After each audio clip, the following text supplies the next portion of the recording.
Mummy देखो सरकारी school में पढ़े लेके जाते हैं। बेटा ये लोग सरकारी स्कूल में पढ़ने नहीं दाल चावल खाने जाते हैं। हम अपने बच्चों को सरकारी स्कूल में ही पढ़ाते हैं और इसमें हम खुश हैं। हम अपने बच्चे को प्राइवेट स्कूल में पढ़ाते हैं। चलो बेटा। अरे तुम तो वही दाल चावल वाले हो ना? कहीं जॉब मिली?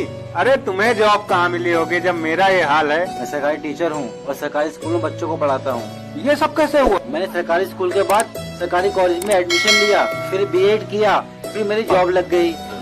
भाई मैं भी सरकारी कॉलेज में एडमिशन लेना चाहता मगर उसमें एडमिशन मिला नहीं। प्राइवेट कॉलेज से बीटेक किया और आज 8,000 में प्राइवेट नौकरी कर रहा हूँ। भाई हम सरकारी कॉलेज और सरकारी जॉब तो चाहते हैं, लेकिन सरकारी स्कूल में पढ़ना नहीं चाहते क्योंकि वहाँ हमारी बेइज्जती हो जाएगी। मेरे भाई ऐसा नहीं कि सरकारी स्कूल में पढ़ाई नहीं होती है, पढ़ने वाला बच्चा होना चाहिए। वहाँ से भी डॉक्टर इंजीनियर निकलते हैं।